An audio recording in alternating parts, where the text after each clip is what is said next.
Hello বন্ধুরা, কেমন আছো তোমরা? নট সো ফেমাস কাপল ফ্যামিলিতে তোমাদের সবাইকে স্বাগত। যদি তোমরা চ্যানেলে নতুন হয়ে থাকো অবশ্যই সাবস্ক্রাইব করে দিও, আর যদি পুরনো কেউ হয়ে থাকো তাহলে অবশ্যই ফ্রেন্ডস অ্যান্ড ফ্যামিলির সাথে শেয়ার করো, যাতে অনেকের কাছে আমাদের এই ভিডিওগুলো পৌঁছে যেতে পারে।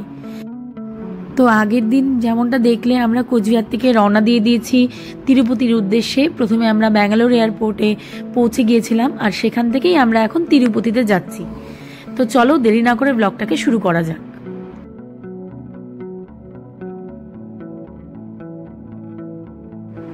তিরুপতি যাওয়ার পথে এই ক্যান্টিনটাতে একটু দাঁড়ানো হয়েছিল।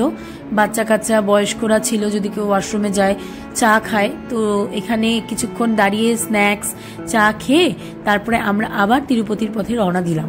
প্রায় তিরুপতির কাছে চলেই এসেছি, আর বললো মিনিট 5-10 লাগবে, কারণ দেখতেই পাচ্ছ ঘড়িতে 9টা বাজছে, শরীরে আর কারোর দিচ্ছে না। ভোরবেলা 6টার থেকে জার্নি শুরু আমাদের। আর এটা একটা মন্দির, যাওয়ার পথে ড্রাইভার কাকু দেখাচ্ছিল, ভীষণ সুন্দর, দেখতেই পাচ্ছ কি সুন্দর লাইটিং আছে। যদিও অনেকটা দূর থেকে ভিডিওটা নেওয়া, অতটা ক্লিয়ারলি বোঝা যাচ্ছিল না। তো গল্প করতে করতে আমরাও হোটেলের কাছে পৌঁছে গেছি।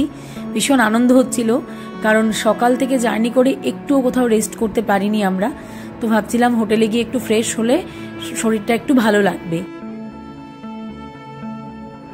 আর বলাই বাহুল্য, সাই মানে এত ছোট হয়েও আমাদের এই পুরো জার্নিতে এত সুন্দর কোঅপারেট করেছে, মানে সত্যিই ভাবা যায় না।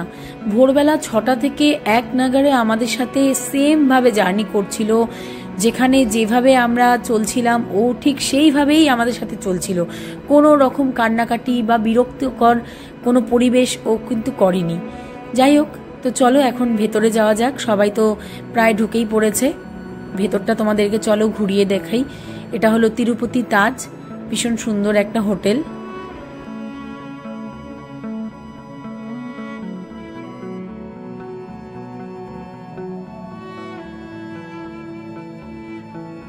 তো আমরা এখন পৌঁছে গেছি তিরুপতিতে, 9টার ওপরেই বাজছে। তো আজকে আমরা এখানে, এখন তো আর কোনো কাজ নেই বেরোনোর, এখানেই থাকবো। তো চলো তাড়াতাড়ি গিয়ে রুমে যাই, একটু ফ্রেশ ট্রেশ হই। সেই সকাল 7টা থেকে জার্নি শুরু। এই যে মা এখানে, This is Panakam, the welcome.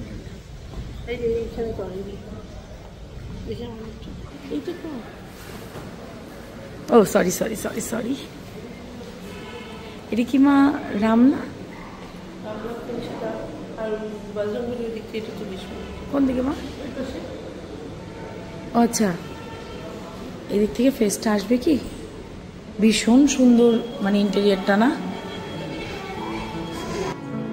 তো এখন আমরা সবাই এসে তো পড়েছি, কিন্তু আবার সেই ওয়েট করতে হচ্ছে। দেখতেই পাচ্ছ দাদা, স্বপনদা, বান্টুদা, বাবা সবাই এখানে কথা বলছিল।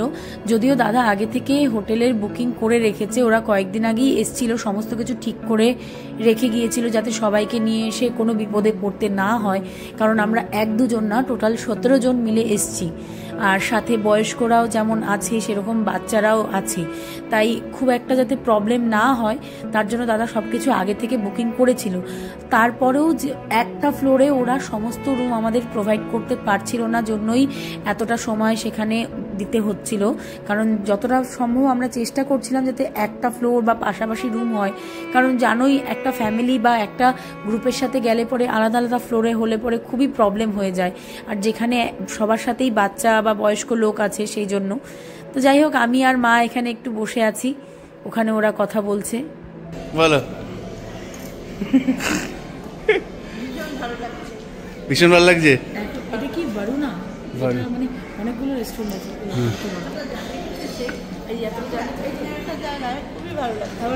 আরেকবার বলো। বলছি এতটা জার্নি করে টায়ার্ড হয়ে এখানে এসে খুবই ভালো লাগছে, রিল্যাক্স, মনটা ভুলে যাচ্ছে, রিল্যাক্স একটু। তো ফাইনালি রুমকে পেয়ে গেছি। তো চলো তাড়াতাড়ি এখন রুমে গিয়ে ফ্রেশ হওয়া যাক। তো 301 থেকে 310, 311 থেকে 332, 304 এদিকে বাবা, তোমাদের এদিকে।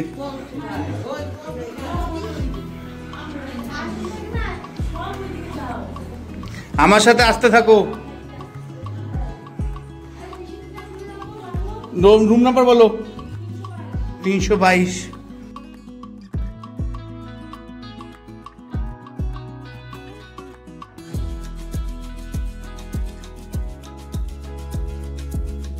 তো সবাই সবার রুমে চলে গেল ফ্রেশ হতে।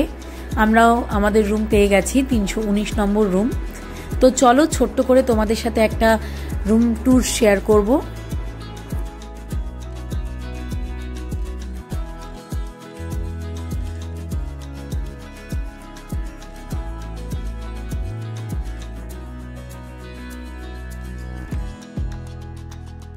তো ঢুকেই এই ওয়াশরুম, তারপরে হলো বেড, আর এখানে একটা সোফা ছিল, চেয়ার ছিল, যেরকমটা হয়ে থাকে। এখানে একটা টিভি আছে। তো যাই হোক, রুমটা খুবই সুন্দর। আর আমাদের রুম থেকে ভিউ ছিল কিন্তু একদম রাস্তার দিকে। সকালের ভিউটা অবশ্যই আমি তোমাদের সাথে শেয়ার করব, ভীষণ সুন্দর।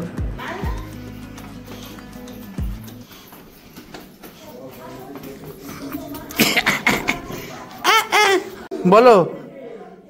কামড়ে না বাবা, চলো দৌড়াও ফাস্ট ফাস্ট ফাস্ট। একটা 1.5 বছরের শিশু হয়েও ভোর 6টা থেকে রাত 10টা পর্যন্ত একইভাবে কনস্ট্যান্ট ও কিন্তু সার্ভিস দিয়ে গেছে। সেটা কিন্তু মানে ওকে জাস্ট হ্যাজ সফট। ও কোনো রকম কান্নাকাটি বা কোনো রকম আমাদেরকে বিরক্ত কিন্তু করেনি। আর তারপরেও হাসি মুখে খেলেই যাচ্ছে, দেখতেই পাচ্ছ। এমনি অনেকটা রাত হয়ে গেছে আমাদের আস্তে আস্তে। তো ওই জন্য তাড়াতাড়ি ফ্রেশ হয়ে সবাই বললো আগে ডিনারটা সেরে নেই, কারণ ওদেরও একটা টাইম আছে। এরপরে এতজনকে খাবার সার্ভ করা ওদের পক্ষেও হয়তো পসিবল হবে না। আর ওই জন্যই আমরা সবাই ফ্রেশ হয়ে তাড়াতাড়ি নিচে চলে এসেছি। তো এখানে তো অনেক রকমের আইটেম রয়েছে। আর রাতে এখন আলাঘাটের থেকে বুফেটাই বেটার হবে, কারণ অনেকজন আমরা সাথে আছি। কে কি খাবার খাবে, আমাদের এতগুলো যদি এখন লিস্ট করতে বসি তাহলে হয়তো রাতে আর কারোর খাওয়াই হবে না। তো ডিসাইড করলাম যে শুধু সাইয়ের জন্য আমরা এখানে খাবার অর্ডার করব, নর্মাল খিচুড়ি বা যেটাই ও খাবে। আর আমরা এখানে বুফে যেটা আছে সেটাই খেয়ে নেব। এতগুলো যে আইটেম আছে তার মধ্যে প্রত্যেকেরই একটা বা দুটো আইটেম তো পছন্দের হয়েই যাবে না। তো দেখতেই পাচ্ছ প্রচুর রকমের আইটেম, স্যালাড রয়েছে, ফ্রুটস রয়েছে, এখানে চিকেন বিরিয়ানিও আছে। বাচ্চাদের তো সবারই পছন্দ, আর আমার পতিদেব, তার তো বিরিয়ানি হলে কোনো কথাই নেই। মাহি টিক্কা, সাথে জামাইরা যে চিকেন খায় তাকে বলে জামাইকান চিকেন। আর আছে ফিশ মলি, মটন খম্বুজা, রায়তা, চিকেন বিরিয়ানি।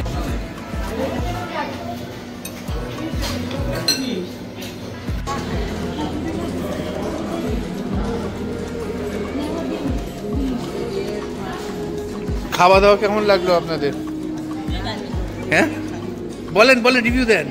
এত রাত্রি হয়ে গেছে, এতক্ষণ পরে যা খাবার খেতে ভালো লাগে। সত্যি বড় কথা, তার জন্য মেন একটা তার খাবার রাত্রি 11টা করে দিচ্ছে, তাও বলতে পারি। রাগে সে খাবেই না, রাগে সে খাচ্ছে না। এখন আবার খাচ্ছে টক টক।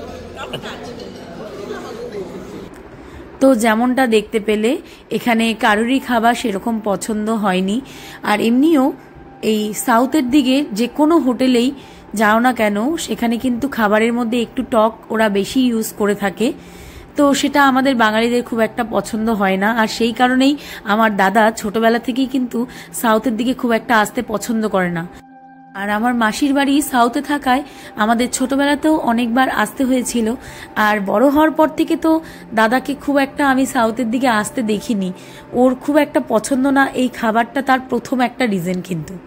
তো যাই হোক, যেমন জায়গা তেমনই খাবার হবে, এটাই মানে স্বাভাবিক। তো চলো আজকের ব্লগটাকে এখানেই শেষ করছি। আর কারোরই শরীরে দিচ্ছে না। এখানে আমরা এখন ডিনার সেরে ঘরে চলে যাব। আর খুব তাড়াতাড়ি নতুন আরেকটা ব্লগ নিয়ে চলে আসব। আজকের জন্য টাটা। আশা করি তোমাদের আমাদের এই ব্লগগুলো দেখতে ভালো লাগছে। ভালো লাগলে অবশ্যই লাইক করে দিও, কমেন্ট করে দিও। আর চ্যানেলে যদি নতুন হয়ে থাকো অবশ্যই সাবস্ক্রাইব করে দিও। আর অনেক অনেক শেয়ার করে দিও ফ্রেন্ডস অ্যান্ড ফ্যামিলির সাথে। দেখা হবে নতুন আরেকটা ব্লগে। Till then stay happy, stay bless, bye. তুমি কি খাচ্ছ?